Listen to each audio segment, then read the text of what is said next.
यह खबर नहीं, ऐसी हकीकत है जो आपकी आंखें खोल देगी। खेमापुर गांव निवासी वरिष्ठ पत्रकार रमाकांत पांडेय के पुत्र और क्षेत्र पंचायत सदस्य शशिकांत पांडेय डॉक्टर के भतीजे सुशील कुमार पांडेय ने यूपी PCS परीक्षा में सफलता अर्जित की है। सुशील धनीपुर गांव निवासी अरुण कुमार मिश्र के रिश्तेदार भी हैं। सफलता से डीग क्षेत्र गदगद है। बड़ी बात यह है कि सफलता का झंडा लहराने वाले सुशील पांडेय ने प्रतियोगी परीक्षाओं की तैयारी में जुटे आज की युवा पीढ़ी को जो नसीहत दी है वह अनमोल है। मिथिलेश द्विवेदी से खास बातचीत में सुशील ने जिस बेबाकी से कोनिया से कोटा तक के सवालों पर जवाब का प्रहार किया वह हर किसी की आंखें खोल कर रख देगी। तो आइए देखते हैं यह खास खबर। नमस्कार, BNN में आपका स्वागत है। मैं हूं मिथिलेश द्विवेदी। मैं विकास खंड डीग के खेमापुर गांव में मौजूद हूं। खेमापुर गांव के PCS 2023 को क्वालिफाई करने वाले सुशील कुमार पांडे जी हमारे साथ हैं। सब रजिस्ट्रार के पद पे चयन हुआ है। हम जानेंगे इस खबर के जरिए कि सुशील जी का संघर्ष क्या रहा है। विकास के मामले में पिछड़ेपन की बात होती रही है, लेकिन जो धीरे धीरे कोनिया क्षेत्र के लगातार रिजल्ट कोनिया क्षेत्र से आ रहे हैं, चाहे वो कला तुलसी से आया हो पिछले वर्ष या फिर खेमापुर गांव, कोनिया क्षेत्र के ये हृदय स्थली के रूप में ये गांव रहे हैं। बहुत बहुत स्वागत है सुशील जी, आपको बधाई हो इस चयन के लिए। क्या कहेंगे जो हमारे दर्शक हैं और उसमें युवा पीढ़ी के हैं, छात्र जो तैयारी कर रहे हैं, उनके लिए इस सफलता को लेकर क्या कहेंगे? बहुत संघर्ष का परिणाम रहा है।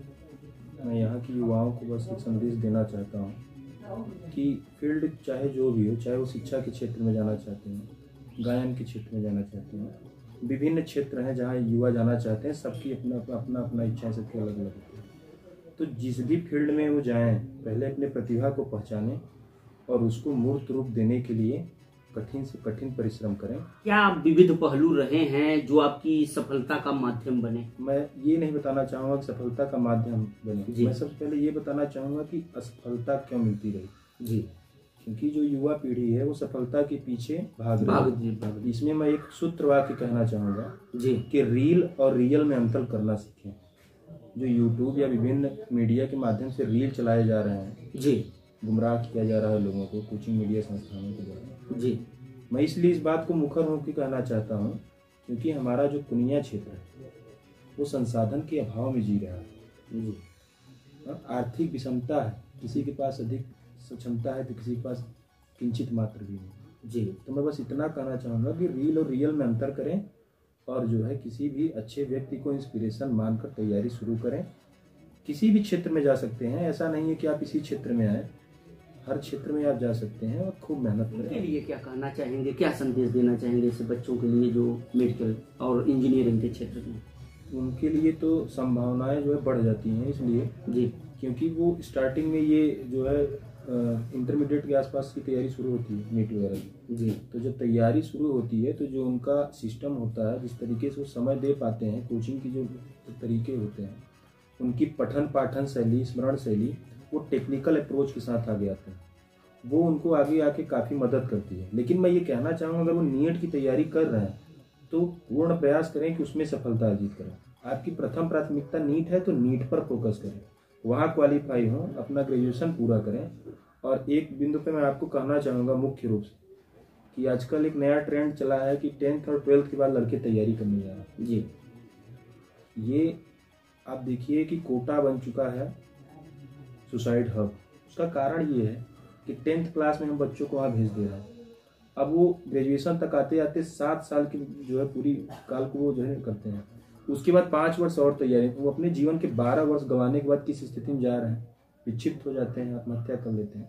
तो मैं ये कहना चाहूँगा कि जो बच्चा अभी ग्रेजुएशन कर रहा है अच्छे से ग्रेजुएशन करे और उस पर मेहनत करे, उस ग्रेजुएशन को, उस सब्जेक्ट को आत्मसात करे, सफलता अपने आप मिल जाएगी। वो कौन कौन से ऐसे लोग रहे हैं आपके लाइफ में, पड़ाव में ऐसे लोग आए जिन्हें इस सफलता का आप श्रेय देना चाहेंगे? आपका सवाल बहुत बढ़िया रहा है। सफलता किसी एक के माध्यम से नहीं मिलती। ये सफलता की केवल मेरे कर्मठता और मेरी मेहनत का प्रतिफल नहीं है। इसमें बहुत से लोगों का साथ रहा है, जिसमें सबसे पहले मैं अपने परिवार को धन्यवाद देना चाहूँगा। मेरा परिवार संयुक्त परिवार है। हमारे पिताजी श्री रमाकांत पांडे जी ब्यूरो चीफ हैं जी ग्रेटर नोएडा में जी। एक बड़े पत्र के संपादक भी रहे हैं जी जी हमारे चाचा जी इसमें क्षेत्र पंचायत सदस्य हैं, 2 बार से रहे हैं जी। और हमारे बड़े पिताजी घर के अभिभावक हैं। और ये तीनों लोग अपने सामंजस्य बैठा के समन्वय के द्वारा मुझे हमेशा प्रोत्साहित करते रहे, क्योंकि तैयारी एक लंबा समय मांगती है जी। उन लोगों के लिए मांगती है जिनका फाउंडेशन, हम लोग की गाइडेंस कमी रही, कभी यहाँ गए कभी वहाँ गए। मैं आपको बता देना चाहता हूँ, मैं दिल्ली विश्वविद्यालय से रिसर्च भी कर रहा हूँ, JRF भी हूँ। तो कई तरीके की परिस्थितियाँ प्रतिकूल होती हैं, अनुकूल होती हैं। तो जब आपकी परिस्थितियाँ प्रतिकूल होती हैं तो उसमें आलम्बन देने के लिए कोई ना कोई चाहिए। तो मैं अपने पिताजी को, अपने चाचा जी को, अपने बड़े पिताजी को, अपने दादाजी को हमेशा इंस्पिरेशन माना, क्योंकि मैं चाहता हूँ कि जीवन में इंस्पिरेशन रियल हीरो ना कि रील हीरो। तो मैं रियल हीरो के रूप में इन लोग को माना और इनके द्वारा आलम्बन प्रदान किया गया। बस उसका अनुभव करते हुए मैंने तैयारी नहीं छोड़ी, मैं लगा रहा। आपके लिहाज से भदोही में ऐसा क्या होना चाहिए कि चाहे वो प्रतियोगी छात्र हों या मेडिकल इंजीनियरिंग के हों या फिर सिविल सर्विसेज के हों, सभी को सहूलियत मिले? राजनीतिक रूप से जो यहाँ के मुद्दे हैं उनको उठाना चाहिए। आपसी विद्वेष को भुलाकर वो किसी भी मंच पर किसी भी राजनीतिक पार्टी के हों, उनको यहाँ की जो समस्याएं उनको उठाना चाहिए। जो सबसे प्रथम समस्या यहाँ गंगा कटान की है। अगर आप एक सिविल एस्पिरेंट के रूप में ही सोचें तो एक अधिवास का नष्ट हो जाना, एक पारिस्थितिकी तंत्र का खत्म हो जाना कितनी बड़ी समस्या है, बहुत बड़ी समस्या है। और जिस तरीके से ये कटान हो रहा है।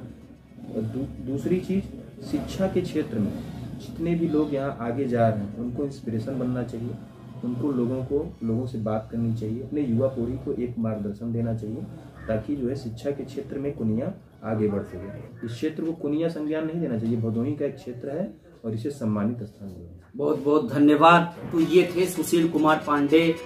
आपको बता दें, पत्रकारिता के क्षेत्र में लंबे अरसे से सफर तय करने वाले और हमारे बहुत पूर्व के मित्र रमाकांत पांडे जी। रमाकांत के बारे में मैं इतना ही बताना चाहूँगा कि वो रमाकांत पांडे जी जब जागरण इलाहाबाद में थे तो मैं भदोही दैनिक जागरण अखबार में था। कुल मिला के पत्रकारिता के क्षेत्र में एक शिखर तय करने वाले रमाकांत पांडे जी के पुत्र सुशील पांडे जी ने जिस तरह सफलता अर्जित की है, वो सफलता सिर्फ प्रशासनिक सेवा के क्षेत्र में नहीं रही है, बल्कि आज इस बातचीत, इस विशेष इंटरव्यू के दौरान जो बातें खुल के सुशील पांडे ने की है, चाहे वो कुनिया को लेकर, कुनिया का नाम कुनिया क्यों, सवाल विकास क्यों नहीं, प्रतियोगी छात्रों के लिए क्या व्यवस्थाएं हो शिक्षा के क्षेत्र में, कि वाकई में भदोही जनपद नित नए रिकॉर्ड कीर्तिमान स्थापित करता रहे। प्रतियोगी परीक्षाओं में सिर्फ तब सफलता की तलाश में, सफलता के पीछे भागते हैं। पहली बार इंटरव्यू में सुशील पांडे ने हमें बताया है कि सफलता से ज्यादा जरूरी है असफलता के कारणों को जानना। बगैर असफलता के कारणों के जाने बगैर सफलता की मंजिल नहीं मिल पाती। फिलहाल सुशील पांडे ने इस कहावत को चरितार्थ किया है कि चरण चूम लेती है चल करके मंजिल, मुसाफिर अगर अपनी हिम्मत ना हारे। फिर मिलेंगे एक ब्रेक के बाद, तब तक के लिए दीजिए इजाजत। नमस्कार।